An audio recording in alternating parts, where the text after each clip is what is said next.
ವಿದ್ಯಾವಂತರು ಸಮಾಜದಲ್ಲಿ ಅಜ್ಞಾನವನ್ನು ಪ್ರಶ್ನಿಸುವ ಮೂಲಕ ಜ್ಞಾನವನ್ನು ಸಂಪಾದನೆ ಮಾಡಿ ವಿಜ್ಞಾನದೆಡೆಗೆ ಶೋಧಿಸುವ ಮನೋಭಾವವನ್ನು ಬೆಳೆಸಿಕೊಂಡರೆ ವಿಜ್ಞಾನಿಗಳಾಗಿ ತತ್ವಜ್ಞಾನಿಗಳಾಗಿ ಪರಮಜ್ಞಾನವನ್ನು ಪಡೆಯಲು ಸಾಧ್ಯವಿದೆ ಎಂದು ಎಸ್ಕೆಒಎಸ್ಟಿ ಮೆಮೋರಿಯಲ್ ಶಾಲೆಯ ಕಾರ್ಯದರ್ಶಿ ಕೆಆರ್ ತಿಪ್ಪೇಸ್ವಾಮಿ ಹೇಳಿದರು.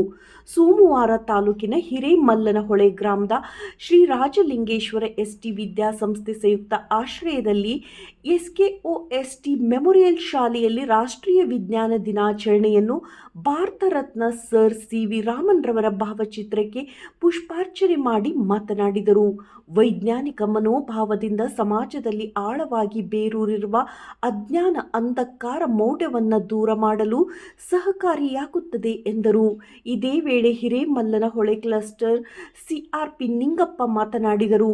ಶಿಕ್ಷಕರು ಮತ್ತು ಪೋಷಕರು ಮಕ್ಕಳಲ್ಲಿ ವೈಜ್ಞಾನಿಕ ಮನೋಭಾವ ಬೆಳೆಸಿ ವಿಜ್ಞಾನಕ್ಕೆ ಶಿಕ್ಷಣ ಇಲಾಖೆ ಮತ್ತು ಪೋಷಕರು ರಾಜ್ಯ ರಾಷ್ಟ್ರ ಮಟ್ಟದ ವಿಜ್ಞಾನ ಸಂಶೋಧನಾ ಕೇಂದ್ರದಲ್ಲಿ ಪ್ರಾಮುಖ್ಯತೆಯನ್ನು ನೀಡಬೇಕು. ಪ್ರತಿ ವರ್ಷ ಫೆಬ್ರವರಿ 28ರಂದು ವಿಜ್ಞಾನ ದಿನಾಚರಣೆಯನ್ನು ವಿಜ್ಞಾನಿಗಳ ಸಂಶೋಧನೆ ಮಾಡಿದರೆ ಆ ಸಂಶೋಧನೆ ಲೋಕಾರ್ಪಣೆ ಮಾಡುವ ಉದ್ದೇಶವಾಗಿದೆ. ಶಾಲೆಗಳಲ್ಲಿ ಮಕ್ಕಳಿಗೆ ವೈಜ್ಞಾನಿಕ ಮನೋಭಾವ ಮೂಡಿಸುವಂತಹ ಕೆಲಸವಾಗಬೇಕು. ಮಕ್ಕಳಲ್ಲಿ ಅಡಗಿರುವಂತಹ ಪ್ರತಿಭೆಯನ್ನು ಹೊರಹಾಕಲು ಪೋಷಕರು ಸಹಕಾರ ನೀಡಬೇಕು ಎಂದರು. ಇದೇ ಸಂದರ್ಭದಲ್ಲಿ ಮುಷ್ಟೂರು ಗ್ರಾಮ ಪಂಚಾಯಿತಿ ಸದಸ್ಯ ರಮೇಶ್, ತಿರುಮಲೇಶ, ಪ್ರೌಢಶಾಲೆಯ ಶಿಕ್ಷಕರಾದ ಅಜಯ್, ಅರುಣ್ ಕುಮಾರ್, ಪೋಷಕರಾದ ತಾಯಿ ನೋಣಿ ರಘು, ಶಾಲೆಯ ಮುಖ್ಯ ಶಿಕ್ಷಕಿ ರೇಖಾ, ನಗೀನಾ, ಲತಾ, ನಾಗವೇಣಿ, ನಾಗರತ್ನ, ಶಾಲಿನಿ, ಭಾಗ್ಯಲಕ್ಷ್ಮಿ, ಶಾಂತಲಾ, ಅನುದರ್ಶಿನಿ, ಪೋಷಕರು, ವಿದ್ಯಾರ್ಥಿನಿಯರು ಉಪಸ್ಥಿತರಿದ್ದರು. ವರದಿ ಕೆಟಿ ಓಬ್ಳೇಶ್, ನಲಗೇತನಹಟ್ಟಿ.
ಖುಷಿಯಿಂದ ಒಂದು ಕಾರ್ಯಕ್ರಮದಲ್ಲಿ ನೀವು ಭಾಗವಹಿಸಿದ್ರಿ. ನಿಮ್ಮೆಲ್ಲರಿಗೂ ಹೃದಯಪೂರ್ವಕವಾಗಿ ಸ್ವಾಗತಿಸ್ತಾ ಈ ಒಂದು ಎರಡು ಮಾತನ್ನು ನಾನು ಹೇಳಲಿಕ್ಕೆ ಇಷ್ಟಪಡ್ತಾ ಇದ್ದೀನಿ. ಇವತ್ತು ಕಾರ್ಯಕ್ರಮ ಯಾಕೆ ಮಾಡ್ತಾ ಇದ್ದೀವಿ ಅಂತಕ್ಕಂಥದ್ದು ವಿಚಾರವನ್ನ ಶಿಕ್ಷಕರು ತಿಳಿಸಿದ್ರು. ಈ ಒಂದು ಅಂತಾರಾಷ್ಟ್ರೀಯ ರಾಷ್ಟ್ರೀಯ ದಿನಾಚರಣೆ ವಿಜ್ಞಾನ ದಿನಾಚರಣೆ ಅಂತಕ್ಕಂಥದ್ದು ಇವತ್ತು ಮಕ್ಕಳಲ್ಲಿ ವೈಜ್ಞಾನಿಕ ಮನೋಭಾವನೆಯನ್ನು ಬೆಳೆಸ್ತಕ್ಕಂಥದ್ದು ನಮ್ಮ ಎಲ್ಲ ತಂದೆ ತಾಯಿಗಳು ಆಮೇಲೆ ಶಿಕ್ಷಣ ಸಂಸ್ಥೆಗಳ ಉದ್ದೇಶ ಆಗಿರ್ತದೆ. ಎಲ್ಲ ಇವತ್ತು ರಾಷ್ಟ್ರ ಮಟ್ಟದ ಕಾಲೇಜುಗಳಲ್ಲಿ ವಿಜ್ಞಾನ ಸಂಶೋಧನಾ ಕೇಂದ್ರಗಳಲ್ಲಿ ಫೆಬ್ರವರಿ 28ರಂದು ವಿಜ್ಞಾನಿಗಳು ಏನು ಸಂಶೋಧನೆ ಮಾಡಿದರೆ ಆ ಸಂಶೋಧನೆಯನ್ನ ಲೋಕಾರ್ಪಣೆ ಮಾಡ್ತಕ್ಕಂಥದ್ದು ಪ್ರತಿ ವರ್ಷ ನಡೀತಿರ್ತದೆ. ಹಾಗೆ ಮಕ್ಕಳನ್ನು ಸಹ ನಾವು ಶಾಲೆಗಳಲ್ಲಿ ಈಗಿನಿಂದಲೇ ವೈಜ್ಞಾನಿಕ ಮನೋಭಾವನೆಯನ್ನು ಮೂಡಿಸ್ತಕ್ಕಂಥ ನಾವೊಂದು ಕಾರ್ಯವನ್ನ ಮಾಡಬೇಕಾಗುತ್ತೆ. ಆ ಒಂದು ನಿಟ್ಟಿನಲ್ಲಿ ಶಾಲೆಯಲ್ಲಿ ಇವತ್ತು ನೋಡಿದ್ರೆ ಎಷ್ಟು ಚೆನ್ನಾಗಿದೆ, ಮಕ್ಕಳು ವಿಜ್ಞಾನ ಮಾದರಿಗಳನ್ನು ಮಾಡ್ಕೊಂಡು ಬಂದಿದ್ದಾರೆ. ಅವರು ಈಗಲಿಂದಲೇ ಅವರು ಆಸಕ್ತಿನ ಮೂಡಿಸ್ತಾ ಹೋದಪ್ಪ ಅಂತಂದ್ರೆ ಮುಂದೆ ಅವರು ಭವಿಷ್ಯದಲ್ಲಿ ತಾವೇನು ಅನ್ಕೊಂಡಿರ್ತೀವೋ ಅದನ್ನ ಸಾಧಿಸಲಿಕ್ಕೆ ಪ್ರಯತ್ನ ಮಾಡ್ತಾರೆ. ಹಾಗೇನೆ ಪೋಷಕರಾದಂಥ ನಾವು ಸಹ ಆ ಮಕ್ಕಳಲ್ಲಿ ಏನು ಅಡಗಿದೆ, ಏನು ಒಂದು ಆಸಕ್ತಿ ಇದೆ ಅಂತಕ್ಕಂಥ ತಿಳ್ಕೊಂಡು ಅವರಿಗೆ ನಾವು ಸ್ಪಂದಿಸಬೇಕು. ಇವತ್ತು ಶಿಕ್ಷಣ ಅಂತಕ್ಕಂಥದ್ದು ಬಹಳ ಬೆಲೆ ಬಾಳ್ತಕ್ಕಂಥ ವಸ್ತು. ನಿಜವಾದ ಒಂದು ಅಸ್ತ್ರ ಅಂತಂದ್ರೆ ಯಾವ್ದಾದ್ರು ಅಭಿವೃದ್ಧಿ ಆಗ್ಬೇಕಪ್ಪ ಅಂತಂದ್ರೆ ಅದು ಶಿಕ್ಷಣದಿಂದ ಮಾತ್ರ ಸಾಧ್ಯ. ಆ ನಿಟ್ಟಿನಲ್ಲಿ ಎಲ್ಲ ಪೋಷಕ ಬಂಧುಗಳು ಶಿಕ್ಷಣವನ್ನ ಮಕ್ಕಳಿಗೆ ಕೊಡಿಸಿ ಆಮೇಲೆ ಈ ಮೂಢನಂಬಿಕೆಗಳನ್ನ ಬಿಡಬೇಕಂತಕ್ಕಂಥದ್ದು. ಕೆಲವೊಂದು ನಮಗೆ ಗೊತ್ತಿಲ್ಲದಿರ್ತಕ್ಕಂಥ ಅನೇಕ ಕಂದಾಚಾರಗಳು ಮೂಢನಂಬಿಕೆಗಳು ನಾವು ಆಚರಣೆ ಮಾಡ್ತಿದ್ದೀವಿ. ಅವನ್ನೆಲ್ಲ ಬಿಟ್ಟು ಮಕ್ಕಳಲ್ಲಿ ವೈಜ್ಞಾನಿಕ ಮನೋಭಾವವನ್ನು ಬೆಳೆಸ್ರಿ. ಶಿಕ್ಷಣವನ್ನ ಮಕ್ಕಳ ಆಸ್ತಿಯನ್ನಾಗಿ ಮಾಡ್ರಿ. ಮಕ್ಕಳು ನಮಗೆ ಆಸ್ತಿ, ಅವರು ಮುಂದೆ ಒಳ್ಳೆ ಭವಿಷ್ಯವನ್ನ ಕಂಡುಕೊಳ್ಳಕ್ ನೀವೆಲ್ಲ ಪ್ರಯತ್ನ ಮಾಡ್ರಿ ಅಂತ ಹೇಳ್ತಾ ಈ ಒಂದು ರಾಷ್ಟ್ರೀಯ ವಿಜ್ಞಾನ ದಿನಾಚರಣೆಯ ಶುಭಾಶಯಗಳು. ಪ್ರತಿ ವರ್ಷ ಫೆಬ್ರವರಿ 28ನೇ ದಿನಾಂಕವನ್ನು ನಾವು ರಾಷ್ಟ್ರೀಯ ವಿಜ್ಞಾನ ದಿನವನ್ನಾಗಿ ಆಚರಿಸುತ್ತಿದ್ದೇವೆ. ನಮ್ಮ ಶಾಲೆಯಲ್ಲಿ ಈ ದಿನ ನಾವು ಹಮ್ಮಿಕೊಂಡಿದ್ದೀವಿ. ವಿಜ್ಞಾನ ಹಾಗೂ ನಮ್ಮ ಜೀವನದಲ್ಲಿ ಅದರ ಎಷ್ಟು ಲವಲವಿಕೆಯಿಂದ ವಿಜ್ಞಾನ ಮಾದರಿಗಳನ್ನು ಮಾಡಿದ್ದಾರೆ. ನಾನು ಮೊದಲು ಬಂದ ತಕ್ಷಣವೇ ಆ ವಿಜ್ಞಾನ ಮಾದರಿಗಳ ಕಡೆಗೆ ಗಮನ ಹರಿಸಿದೆ. ಒಂದಿಬ್ಬರು ಹುಡುಗರು ಆ ಮಾದರಿಗಳನ್ನು ಎಕ್ಸ್ಪ್ಲೇನ್ ಮಾಡಿ ಬೆಳೆಸಿದರೆ ಮುಂದೆ ಅವರು ಶ್ರೇಷ್ಠ ವ್ಯಕ್ತಿಗಳಾಗಿ ಬದಲಾಗ್ತಾರೆ ಅಂತಕ್ಕಂಥದ್ದು ನನ್ನ ಅನಿಸಿಕೆ. ಈ ವಿಜ್ಞಾನ ದಿನವನ್ನು ಫೆಬ್ರವರಿ 28ನೇ ತಾರೀಕು ಆಚರಿಸುವ ಉದ್ದೇಶವೇನೆಂದರೆ, ನಮ್ಮ ಭಾರತದ ಖ್ಯಾತ ವಿಜ್ಞಾನಿಯಾದಂತಹ ಸರ್ CV ರಾಮನ್ ರವರು ತಮ್ಮ ಪ್ರಬಂಧವನ್ನು ಮಂಡನೆ ಮಾಡಿದಂತಹ ಸುದಿನ ಇದು. ಈ CV ರಾಮನ್ ರವರು ಅವರ ಬಗ್ಗೆ ಈಗಾಗಲೇ ವಿಜ್ಞಾನ ಶಿಕ್ಷಕರು ತುಂಬ ಆಳವಾಗಿ ಬಹಳಷ್ಟು ಮಾಹಿತಿಯನ್ನು ಕೊಟ್ಟಿದ್ದಾರೆ. ಅದರಲ್ಲಿ ನಾನು ಒಂದೆರಡು ಮಾತುಗಳನ್ನು ಹೇಳಲು ಮತ್ತೆ ಬಯಸುತ್ತೇನೆ. ನವೆಂಬರ್ 7, 1888ರಲ್ಲಿ ಚಂದ್ರಶೇಖರ್ ಅಯ್ಯರ್ ಅವರು ವಿಜ್ಞಾನದ ಪ್ರಾಧ್ಯಾಪಕರಾಗಿ ಕೆಲಸವನ್ನು ನಿರ್ವಹಿಸ್ತಾ ಇದ್ದಾರೆ. ಎಲ್ಲ ಇರೋಂಥ ಗಣ್ಯ ವ್ಯಕ್ತಿಗಳೇ, ಇವತ್ತು ವಿಜ್ಞಾನ ಅನ್ನೋದು ನಮ್ಗೆ ಹೆಂಗಾಗಿದೆ ಅಂದರೆ, ಗಾಳಿ ನೀರು ಬೆಳಕು ಎಷ್ಟು ಇಂಪಾರ್ಟೆಂಟೋ ಅಷ್ಟೇ ಇಂಪಾರ್ಟೆಂಟು ನಮ್ಮ ವಿಜ್ಞಾನ ಕೂಡ. ಯಾಕಂದರೆ ಇವತ್ತು ವಿಜ್ಞಾನ ಇಲ್ದೇ ಏನೂ ಇಲ್ಲ. ನಾವು ಉಸಿರಾಡಬೇಕಪ್ಪ ಅಂದ್ರೂ ವಿಜ್ಞಾನ ಬೇಕು. ನಾವು ಒಳ್ಳೆ ಒಂದು ಬೆಳಕನ್ನು ಪಡಿಬೇಕಂದ್ರೆ ವಿಜ್ಞಾನ ಬೇಕು. ಇವತ್ತು ನಮ್ಮ ರೈತರಿಗೆ ಎಲ್ಲ ರೀತಿಯಲ್ಲಿ ಸಮೇತಲು ಏನು ಹೊಲದಲ್ಲಿ ಕೆಲಸ ಮಾಡ್ತಿರೋಂಥ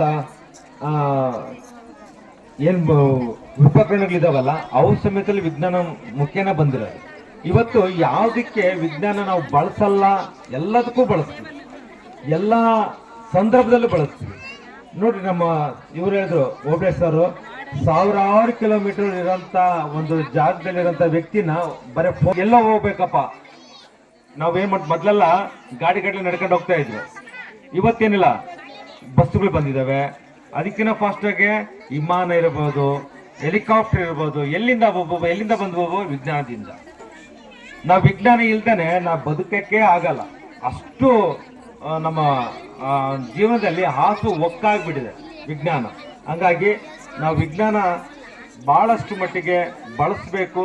ಬಳಸ್ತಾ ಈ ಒಂದು ಸಮಾಜದಲ್ಲಿ, ಈ ನಮ್ಮ ದೇಶದಲ್ಲಿ ವಿಜ್ಞಾನವನ್ನು ಚೆನ್ನಾಗಿ ಬೆಳೆಸೋಣ, ಉಳಿಸೋಣ. ಅನಂತರ ಇವತ್ತು ನಮ್ಮ ಪುಟಾಣಿ ಮಕ್ಕಳು ಮಾಡೋದು ಭಾಳ ಚೆನ್ನಾಗಿ ಮಾಡ್ಕೊಂಬಂದಿದ್ದಾರೆ. ನೆಕ್ಸ್ಟ್ ಅದ್ರ ಬಗ್ಗೆ ವಿವರಣೆ ಸಮೇತಲು ಕೊಡ್ಲಿಕ್ಕೆ ರೆಡಿ ಆಗಿದ್ದಾರೆ. ಅವರಿಗೆ ಕಾಲಾವಕಾಶ ಮಾಡಿಕೊಡಿ. ಮಾತನಾಡಿರ್ತಕ್ಕಂತಹ ಶ್ರೀಯುತ KR ತಿಪ್ಪೇಸ್ವಾಮಿ ಸರ್ ಅವರಿಗೆ ಈ ಕಾರ್ಯಕ್ರಮದ ಪರವಾಗಿ, ವೇದಿಕೆಯ ಪರವಾಗಿ ತುಂಬ ಹೃದಯದ ಧನ್ಯವಾದಗಳು.